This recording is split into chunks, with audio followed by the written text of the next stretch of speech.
In today's show, two very rare Consul Capris, and, like father, like son, a duo whose standard of restoration won prizes from the get-go.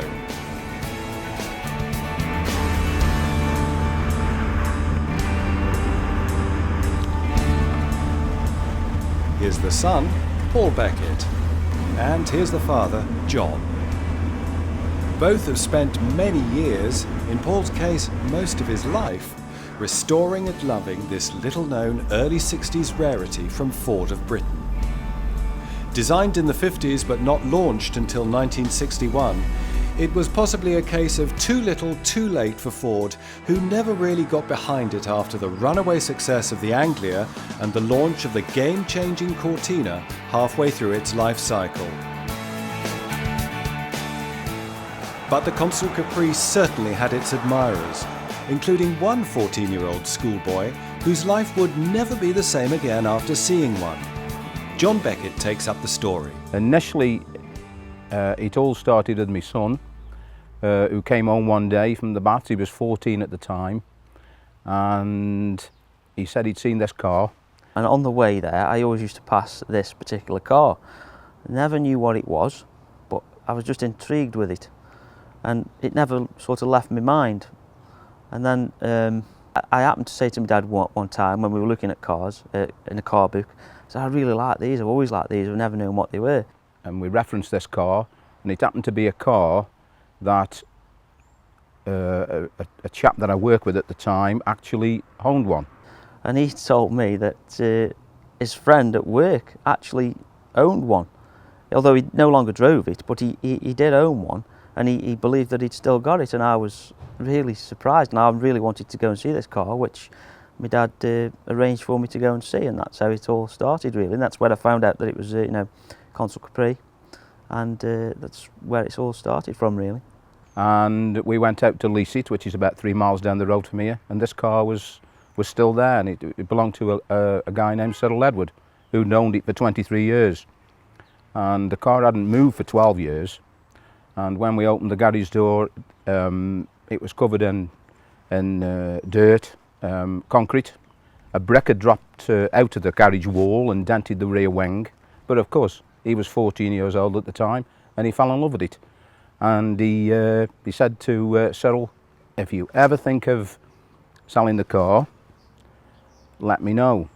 Left it at that, and then it wasn't long after, only about 6 months after I think, might not have even been that long, he contacted my dad and said, if your lad wants that car, tell him he can come and shift it, like, but you can come pick it up and it's yours, like, and that's how it started. And I had to have it. I just had to have it. My mum wasn't best pleased because she thought, 14 buying a car, it wasn't really the done thing, but I was having it, and that was it. When I bought that, I didn't know anything about them at all. I knew nothing about them, only that I liked them, and that was it. And obviously, I knew nothing about it. I had to get somebody else to have a look at it with me, a grown-up and more experienced person to have a look at it with me. And it had been standing, and it was pretty rough. It wanted bodywork doing to it. It wanted a sill on it and wheel arches, and the engine was seized, the brakes were shot on it. So it wanted all the usual stuff, But I was determined to see it through, and I did see it through with the help of people and the backing of my dad, like. And yeah, I got there in the end, and then one led to another. I think over the last 20 years, it's 7 or 8, I think, we've restored. Most of them have been Capris. There's been one classic, which I still own. I've still got that car, and some I've restored and sold on to other enthusiasts, but I've still got 3 of them here. You could say it's not like father like son, it's like son like father. He's owned one for all this time, and it's rubbed off on me, and I now own 2 or 3 of the models.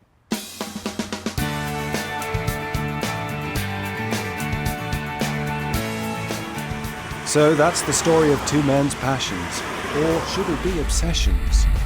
And later we'll see in detail a couple of the cars they've lavished their attentions on. Just enjoying the view. A beautiful and rare Capri GT, and a real one-off. A Capri converted by Rolls-Royce and Bentley coach builders, Hooper of London.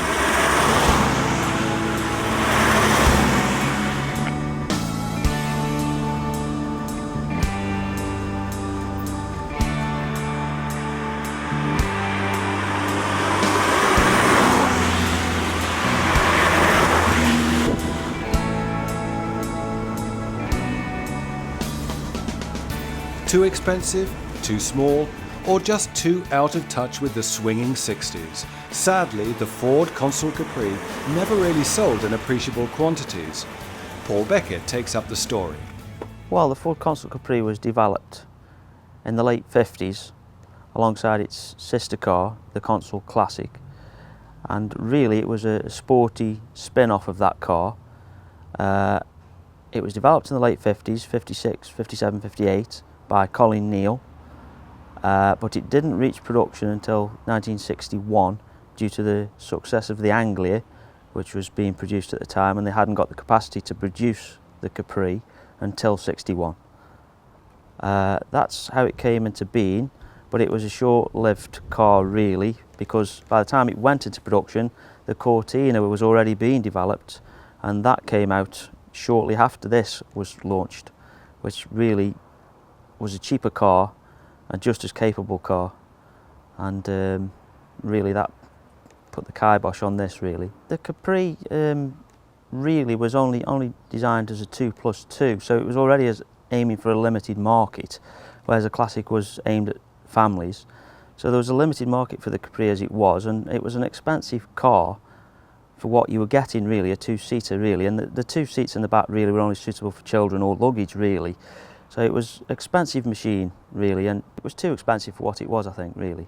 Well, it was made here, but it was sold it was sold across Europe and North America, as well as places like New Zealand and South Africa. It was sold in all those countries, but obviously in very limited numbers because they only made roughly 19,000 Capris over a 4-year period. So it was really limited in its sales and its success, really. They tried to make the car quicker and more appealing by introducing the GT Capri, but again, that was it was more expensive than the standard Capri, and there was a better performance with it, but as you say, you could get a Cortina GT, which was probably a quicker car, lighter car, and then of course if you wanted a really quick car, you could have the Lotus Cortina.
So enough of the background story, let's see the cars.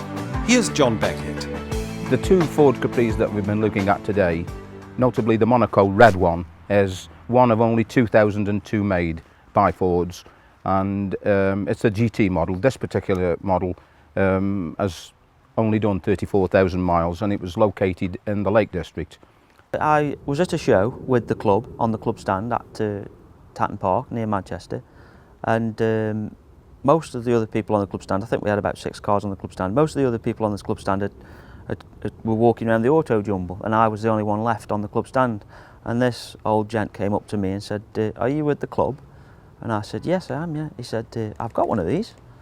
He says, "A red GT." He says, I don't use it, it's stuck in the garage, would you be interested?" And of course my eyes sort of widened and said, "Yes, definitely would be interested." And I had his phone number and his contact details, and I arranged to go and see it. And I went and saw it at Ulverston in Cumbria, and it turned out to be largely original condition, with low mileage, although he didn't really use it very much, and he was neglecting it actually in a way, because he got other interests, other classic cars, and I think he'd bought it on a bit of a whim really, because he'd always liked them in his youth. But he'd never really done a lot of miles in it. He'd owned it about 12 years and only done about 800 miles in it. So when I saw it, he pulled it out of the garage, and I saw it. It was covered in dust and everything, but you could see below all that what a good car it was, and I made him an offer on it, and he accepted it, and I bought it back the following weekend. And then, when I got it back here, I found out a bit more about it, because people in the club who've been in the club a lot longer than me, people who've been in it from the start really, in the mid-70s, had known about this car. It spent 17 years of its life at a franchise in Harrogate in Yorkshire, purely as a demonstration model to be kept within the showroom. Hence, it's an original car and its original condition, and it's probably quite rare to find one like that. And in 1979, they sold it into private ownership, and at that time it had got 2,000 miles on the clock. Well, the car now is largely original. It has had paint in places by previous owners, and I've painted it in one or two areas as well to maintain it really, as rather than restore it. It's not a restored vehicle. The interior is all completely original in it, including the carpets, the seats and the door cards. The engine is original, the mileage is original, it's got full history from day one.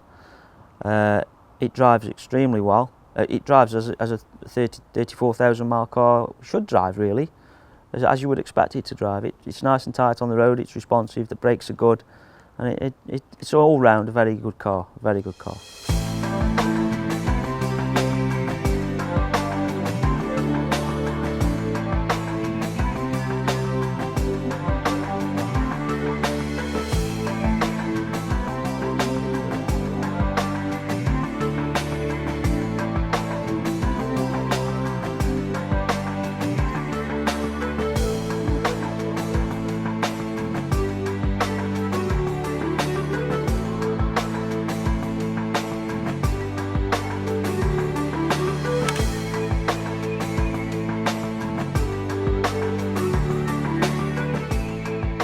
Although this Consul Capri GT is in original unrestored condition, Paul's hiding his light under a bushel, bearing in mind the amount of work he's obviously done to get it into the condition you see today. But then again, the amount of time and elbow grease is all relative when you see his latest restoration project.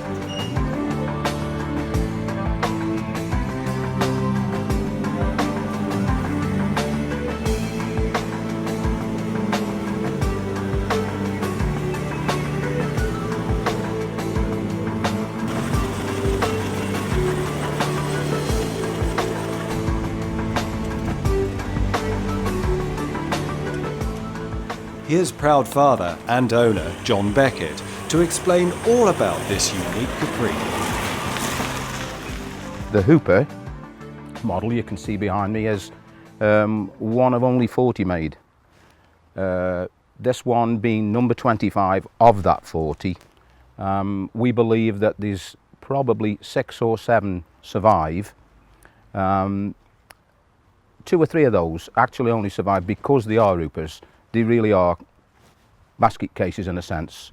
Paul has restored this particular car over the last 3 years, and it's a very nice motor car. But this is the only vehicle on the road in the world, as far as we know, unless some little old lady's driving one round Cornwall somewhere that nobody's seen. Hoopers primarily were interior coach builders, i.e.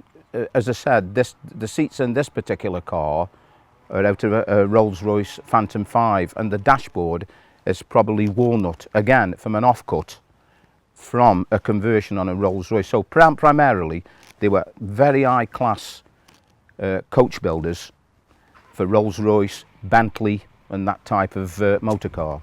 When you purchase your Capri from 1961 onwards, and you wanted a particular Hooper Capri, you initially bought your Capri and then you submitted it to Hooper for them to Hooperize it, if you like, and there was a list of options that ran from probably about £500 to £1,000. It included 12 coats of paint, you could have electric windows, all leather interior. They're actually Phantom 5 seats cut down by Hooper for this particular car. The dashboard was completely ripped out and replaced with a wooden dashboard. Double clocks, as you can see on the back of the car, the lights are altered by Hooper. They removed the 2 by Ford and replaced them with the 3. They never removed the engine in the 60s because it would invalidate the guarantee. That's why this particular car is finished in a maroon, but the engine bay is still sage green.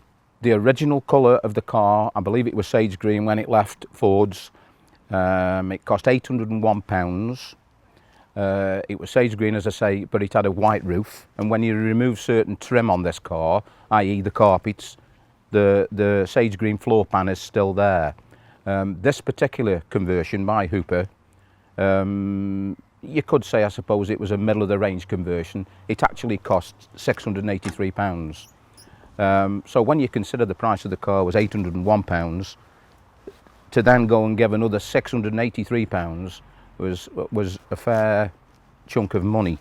As I say, you could run up to £1,000 with this particular conversion by Hooper.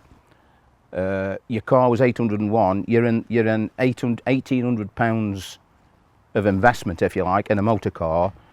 For £200 more, the E-Type Jaguar was coming on stream in 1961, and it was about £2,100. So you take your choice, a Hooper Capri or an E-Type Jaguar. This Hooper Capri we had known about for quite some time. It was owned by another father and son team, if you like, who lived in Stourport-on-Severn. Mick Pace and Lee Pace owned this particular car. Mick has been into these cars for quite a number of years, and he's got a treasure trove of parts down there, which he keeps in a large shed. This particular car was in the shed, but there was that many parts in the shed you couldn't see the car at all. And I'd been down quite on a number of occasions, and I just happened to say to him, if you ever get the Hooper out, Mick, because I'd never seen a Hooper, if you ever get the Hooper out, Mick, I'd like to come down and have a look at it, just to familiarise myself with it. So he duly rang me after a few weeks, and he said, if you want to come down, I've managed to get the car out and it's standing in our yard now, and it'll be there over the weekend. So Paul and I hot-footed it down to Stourport-on-Severn, and we spent an afternoon with him, and we looked at the car. It wasn't the best Hooper in the world, by any means. The paint was very dry. As I say, these cars had 12 coats of paint, and you can imagine what 50 years had done to 12 coats of paint. It was very brittle. You'd only got to rub your hand on the roof and the paint was off on your hand. No engine in it, no, although Mick had got the original engine and it's in the car now. No bonnet on it.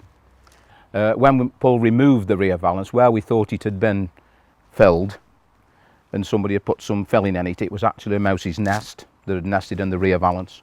So all in all, it wasn't a brilliant car, but it was a Hooper.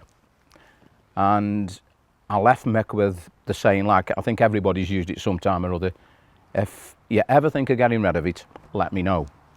So a couple of months went by and he duly let me know that they were thinking of selling it, and there was a few people that he wanted to have the car, and Paul and I were on the list, so we duly bought it, and that was in October 2007.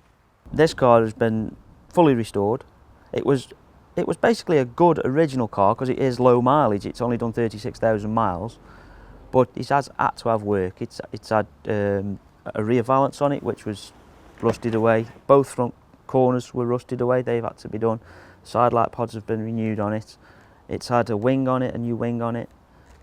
It's been completely stripped down to bare metal and obviously repainted and primed and acid etch and all the rest of it.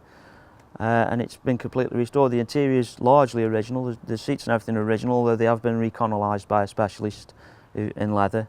The carpets are the original carpets.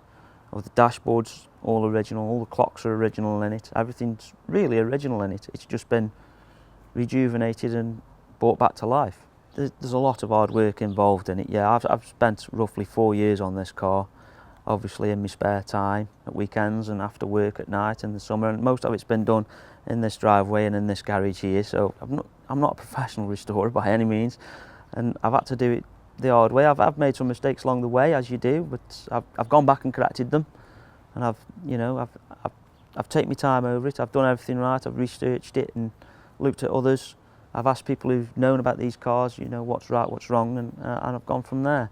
And I've done everything to the best of my ability, and this is the finished result. What can I say about my own son? He's brilliant. He's meticulous. He's if he does something, he does it properly. It's no good. He won't walk away and say, "Oh, it'll do." It's got to be right, and I think it's all reflected in the car you see behind me. He's been brilliant. He's been, as I say,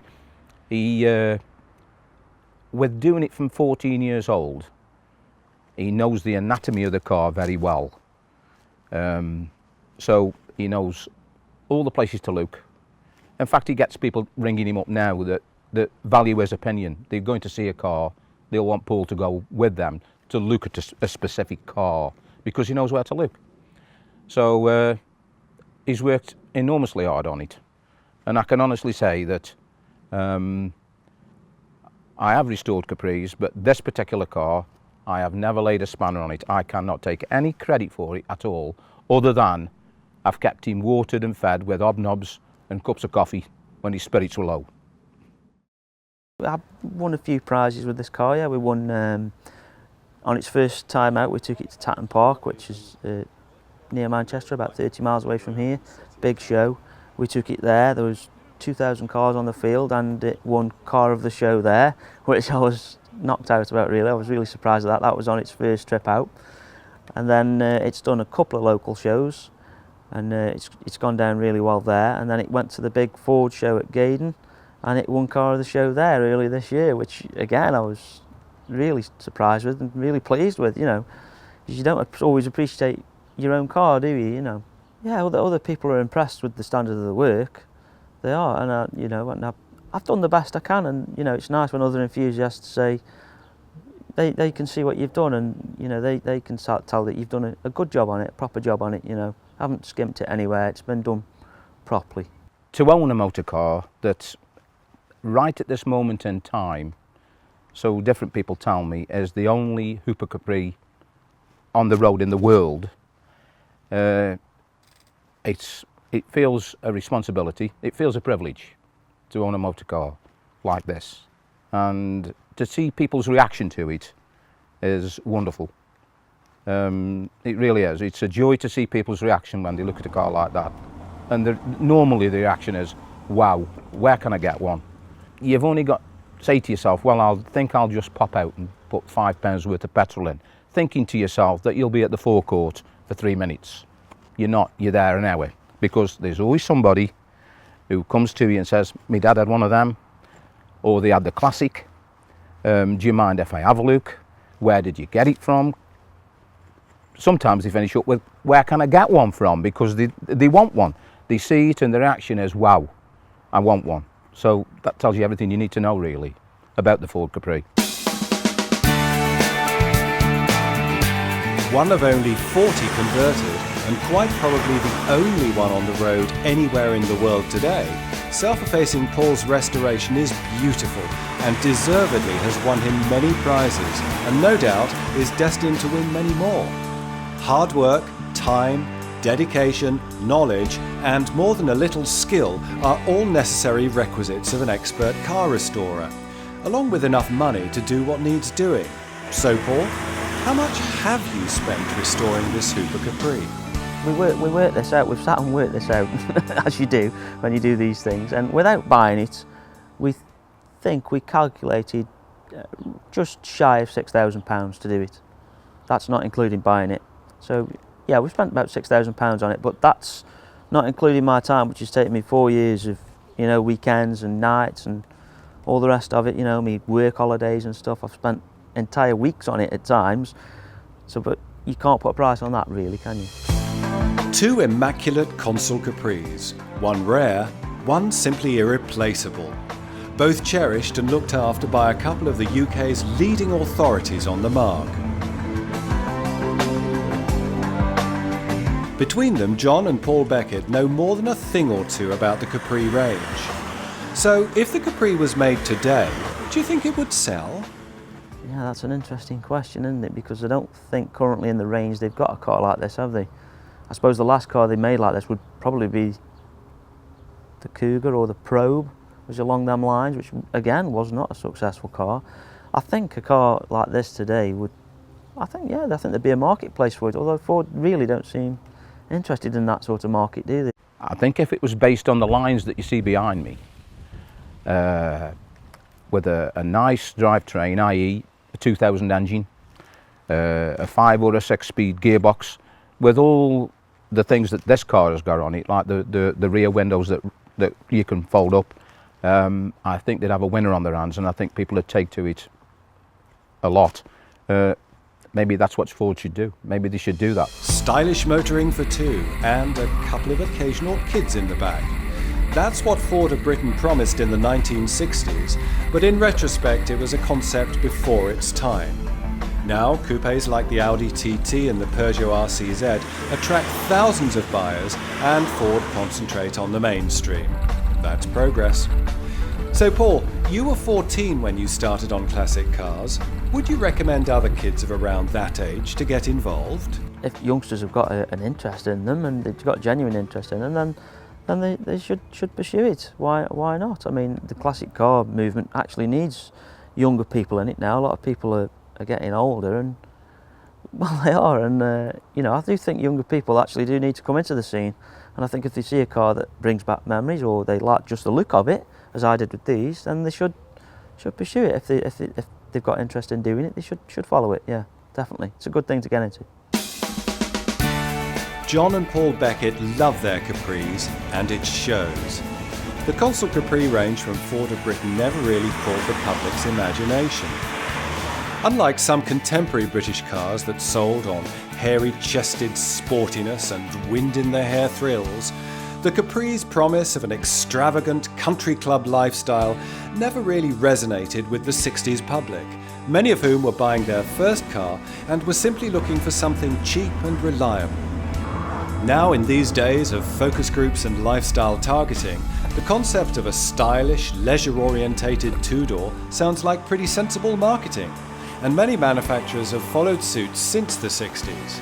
So, too soon, too niche, and too impossibly glamorous, the Capri didn't turn out to be the white heat of technology that Ford promised would get the British public excited.